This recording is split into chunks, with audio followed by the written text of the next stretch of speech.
सरसैया भिजोगे कौन से कर्मों को परिणाम होगा? वो संचित कर्मों का लेखा जब अदय हुआ तो बताते कि अरे भाई और तो वैसे अच्छे जन्म कौन से किया मैं तुम्हारे भाड़ी बिठा दी, वो समय वो उसका भुगतान देना पड़ा। तो ये मत सोचो वाणी से कौन से कर्म से बन जाएगा, ये मत सोचो। प्रत्येक वाणी पे हिसाब लगाओ, कोई वाणी ऐसी ना निकले किसी आत्मा को ठेस लगे। जब दवाई डॉक्टर देता परहेज बताता है, अब परहेज नहीं करोगे डॉक्टर क्या दोष, फिर बताओ। फिर भी मरीज अस्पताल में रहता है, छूट जाता है, दवाई होती रहती है, दवाई होती रहती है, शरीर छूट जाता है। ये सब जन्मों जन्मों का लेखा जोखा है भाई, उसको यहाँ हमें भुगतान देना भी है और आगे के लिए हमें ऐसा कर्म करना है तो आने वाली पीढ़ी याद करे। ऐसा कर्म करना है। कौन सा कर्म किया था? आज इनकी इज्जत कौन करेगा? जो इनके बताए हुए मार्ग पर चलेगा। जीवन में मैंने कभी नहीं सोचा था ये अवसर मिलेगा, कभी नहीं सोचा था, लेकिन हाँ बचपन में रूह जब आपकी शब्द अभ्यासी होती तो मार्गदर्शक संसार में चेताने के लिए आते हैं, लेकिन उसका जीवन जब पढ़ोगे उनका सेव मिलेगा। जो संसार में ऐसी आत्माएं आती हैं उनका जीवन पढ़ के देखो, उनकी खोज करके देखो किस तरीके से उनका जीवन बीता है और कैसे उन्होंने मेहनत और कर्म कमाई की है, तो आज वो उस मार्ग पर चल रहे हैं। तो इसीलिए भाई संसार में आए हो, सभी रिश्ते नाते निभाओ। महापुरुष ये नहीं कहते उसको छोड़ दो, उस मजहब के विपरीत चलो ना, उस मजहब में रहते हुए तो कानून कायदा उनको निभाते हुए किसी ऐसे मार्गदर्शक से जुड़ जाओ जो निरंतर और सूरत का अभ्यास है, जन्म मरण से छुटकारा हो जाएगा, फिर वो घर के अंदर नहीं आएगा, उसका बार बार जन्म। अब गुरु से जुड़कर के भी फिर हमें जन्म मिले तो ऐसे गुरु से नमस्कार करें। मान लिया आप तो सामने बैठे हैं, जो सामने नहीं बैठे हैं, जिन्होंने कभी नाम नहीं लिया, सत्संग नहीं गए, उनकी भी सवाल हो रही हुई है। तेरता युग कब था? कोई मानेगा?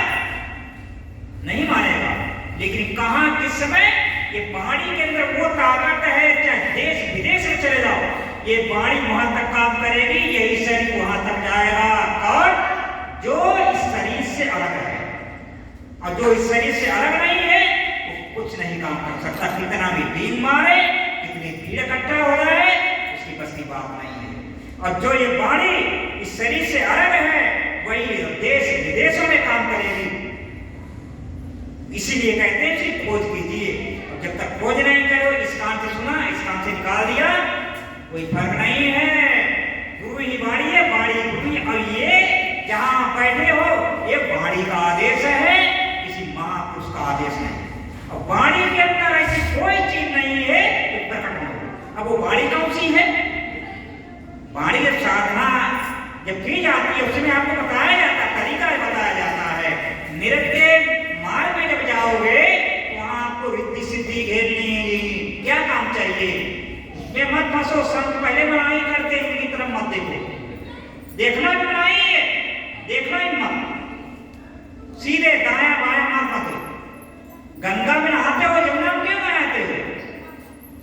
गंगा किधर? इधर है, यमुना इधर है, इधर आवाज चलोगे आपको दिक्कत समस्या उधर पैदा करेगी। तो हमें न गंगा में जाना है न यमुना में, सीधे न इंगला न पिघला, सीधे सुखना नाड़ी जाना, ये सारा सीधे दामे नहीं जाना, सीधे धुन पे। और हर समस्या का समाधान ये है, ये शब्द, ये नाम, ये कलमा, ये आकाशवाणी है, ये नाद है, कलाम इलाही है, ये धुन है मेरी। मेन चीज है, हर समस्या का समाधान करेगी। आपके पास कुछ भी नहीं है, गारंटी बता रहा हूं 100%। सारी व्यवस्था होगी, सारी व्यवस्था, कहीं जाने की जरूरत नहीं। प्रैक्टिकल की बात है। जब मेरे गुरुदेव ने बताया, बेटे अगर यहां आए हो दूर से, अगर मुझसे प्यार करते हो, मेरा कहना मानो, भजन अभ्यास करो, सारे काम बन जाएंगे। 1974 में चोला छोड़ा कृपाल सिंह महाराज ने, किसने गद्दी दी? किसी नहीं गद्दी दी। और 76 में आ गए, 2 साल का गैप रखा, ऐलान कर दिया, घबराने कोई बात नहीं बेटा, सारे मोता का कई ब्रह्मांड क्या, कई ब्रह्मांड बना सकते हो, एक आश्रम का कई आश्रम बना सकते हो।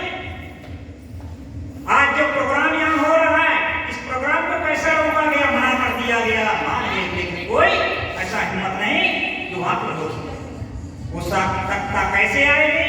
ऐसे समय प्रकट हुई, सारे प्रोग्राम बंद हुए, वो प्रोग्राम चलते रहे, रिकॉर्ड है। अब कहां पे कैसे उसने संभाल दी, नृत्य मार्ग में आ जाएगा, इसको प्रकाश में आप कहते हैं। प्रकाश में राम कृष्ण एक अवतारी पुरुष हुए भाई, समस्या के समाधान के संसार में काम किया, लेकिन आत्मा को छुड़ा संत के द्वारा ही होगा। जब तक संत महात्मा नहीं मिलेंगे ना, तब तक चेतन सत्ता जो है, गीता आप पढ़ते उसमें साफ लिखा हुआ है, कृष्ण भगवान कह रहे, अरे भाई किसी ऐसे महात्मा की खोज करो जो चेतन सत्ता से जुड़ा हुआ हो, आपको भी जोड़ दे। अब कौन महापुरुष मिलेगा? तवज्जो जब होती है तो हमारी रूह उठती है, आंखों से पड़े तो शरीर आपका काम नहीं करेगा। अब मारा फेर रहे हैं, भजन भी हो रहा है, वो कौन सा शब्द अभ्यास है भाई? जब वो शब्द खींचेगा सुबह तेरी आत्मा को, तो आपके हाथ पैर नहीं चलेंगे, बिल्कुल नहीं चलेगा, शरीर डाउन हो जाएगा। अब आप इस रूम में बैठे हुए हैं, ये इतना आपको बारीक शुद्ध दिखाई देगा, मत पूछिए, हिल नहीं सकते हैं। जो काल जिसको निरंजन बैठे शुद्ध में समाधि लगाए, फिर वो आपके लिए वो गर्दन नीचे करता है, जो पाप और पुण्य का ठेकेदार है, आगे नहीं जाने देगा। अब पाप और पुण्य से कौन निकालता है? सतगुरु।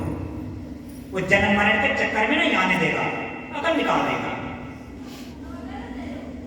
समय के आधार पे।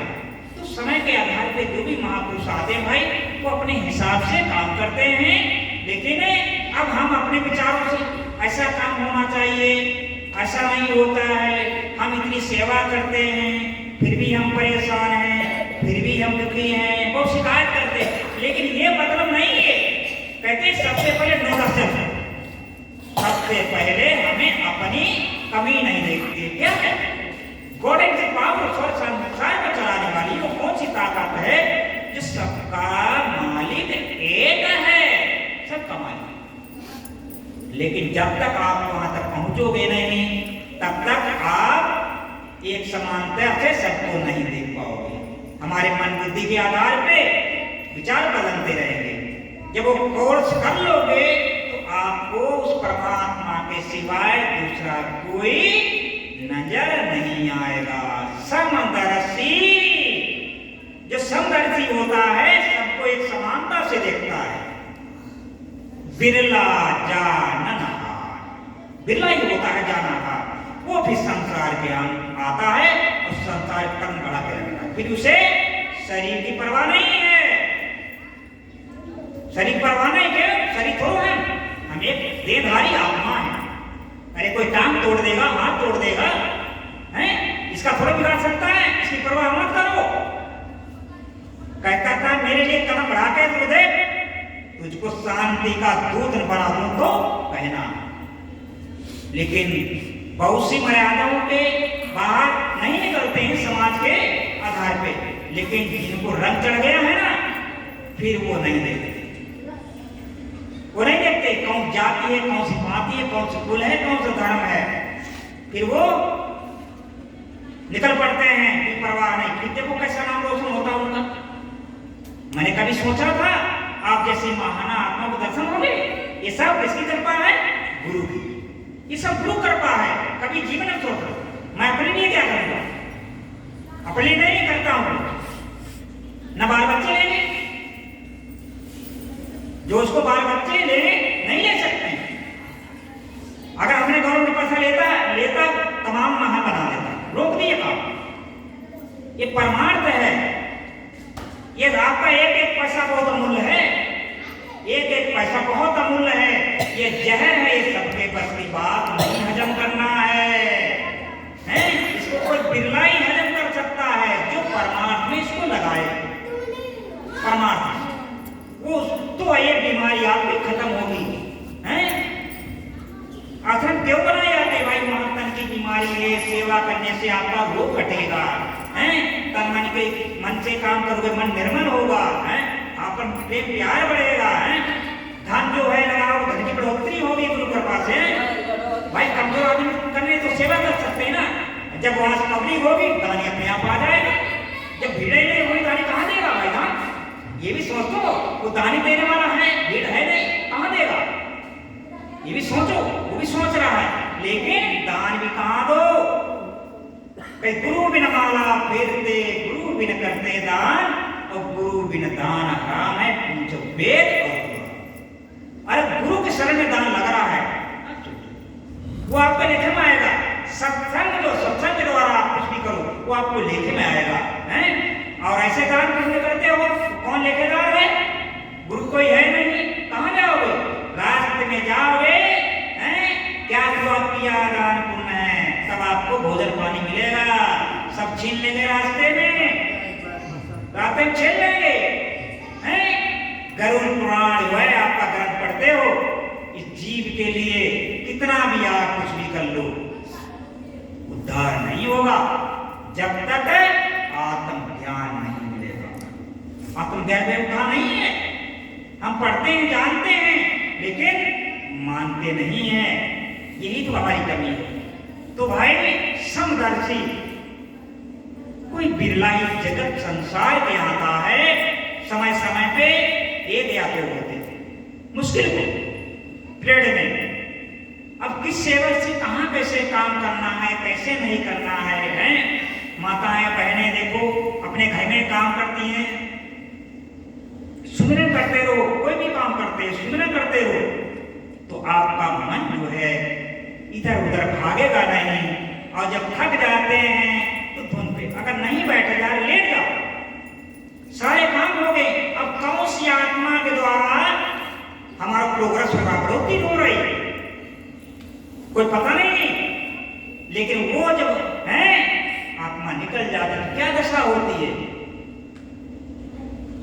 हमेशा जीवन बदलाव कभी नहीं, ये बदलाव हमेशा रहता है। इसलिए महापुरुष कहते भाई ये जीवन आपको अमूल्य मिला है, इसके लिए देवी देवता भी तकते हैं। मुझे भी मानव का चोला मिले, मानव के चोले मिलाकर उस परमात्मा की भक्ति करूं, छुटकारा मिल सके।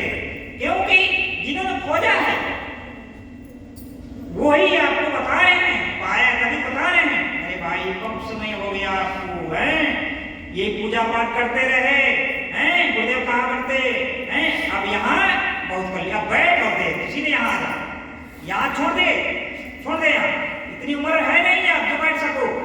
अब यहाँ कहते यहाँ ध्यान लगा दे, सीधे यहाँ ध्यान बैठ, यहाँ छोड़ दे। क्यों? सिस्टमेटिक सीढ़ी का आखिरी डंडा है। अब उतनी जाप नहीं कर पाओगे, सिद्धि सिद्धि प्रकट हो जाए, समय नहीं, तुम बैठ और देख, तुरंत बैठे यहाँ प्रकट कर रहे हैं, दिख रहे हैं। यही जीते जी मरना है, यही अनुभव है। वही प्रकाश होता है, वही धूल मिलती है। यही जीते जी आपका जन्म होता है। वो संचित काम जो होते हैं आपने नष्ट कर दिया। फिर जो आपका एक शरीर मिला है उस पर आपको भुगतान करना है इस शरीर पे। क्यों कहता? फिर वो भुगतान किससे करेगा? शरीर पर छेड़ देगा, ये शरीर नष्ट हो जाएगा। वो इसीलिए वो कर्म छोड़ देता है। उसको भुगतान करने के लिए हमें सत्संग में है तन की, मन की, धन की, सूरत शब्द। चौथी जो सेवा है सूरत शब्द की सेवा है, ये गुरु के मदद में होती है। जो भजन अभ्यासी है, ये आपकी सेवा गुरु के सहयोग में जाती है, गुरु कृपा से। तो भाई समय के आधार पे इस संयोग आप सबका हुआ है, बड़े सौभाग्य हैं, गुरु बड़े भाग्यशाली हैं जो ऐसे संयोग में दोनों काम हो रहे हैं। समाज भी समन हो रहा है और अंतर के मां में सूरत शब्द के मार्ग से वे हमारा भेंट की ताल्लुक हो रहा है। कितनी बड़ी कृपा है, बड़ी महिमा है उस आत्मा की, जिस आत्मा के द्वारा आप यहाँ एकत्रित हुए हैं। दास भी आपके बीच बैठा है, ये सेवा है गुरु कृपा से। कितनी महिमा, बड़ी कृपा है गुरु की। जहां सत्संग अभ्यास होता, उससे बड़ा कोई भाई तीर्थ है नहीं। रामाना पढ़ते मृत मंगलमय संत समाजू, अब जो जग जंगम तीर्थ, इससे बड़ा कोई तीर्थ है नहीं। बाहर जाते हो, धन दौलत ले जाते, कपड़ा लत्ता ढोके ले जाते हैं, वहां से क्या लाते हैं? सब खाली बटे आ जाते हैं। लेकिन संतों के द्वार पर हम जाओगे, आपको वो चीज मिलेगी वो कहीं नहीं, अनमोल है, अवर्णीय है, उसका कोई वर्णन नहीं, अलग है, रख नहीं सकते हो। अगामी, अगम, अथाह है, अवर्णीय। अवर्णीय नाम संसार के अंदर है, लेकिन वह प्रकट कहाँ है? महान योनि मानव के शरीर है। जिस मानव के अंदर प्रकट है, वही हमें प्रैक्टिकल के द्वारा हमें उसका आभास यदि ज्ञान होगा, तब तक ज्ञान नहीं होगा भाई। तो ये समय के आधार पे कोई कर पाते, देखो समय तो ज्यादा है नहीं, सब काम करने हैं। ये जो अवसर मिला हुआ है जो भी है गुरु कृपा से, और कल भी प्रोग्राम है, कल के बारे में सेवादार अपने सूचित करेंगे कैसे क्या है, कैसे क्या नहीं, उसके बारे में आप करेंगे। तो आप थोड़ी देर के लिए निरंतर का जो ध्यान होते निरंतर अभ्यास, आप ध्यान पे बैठे हैं गुरु कृपा से।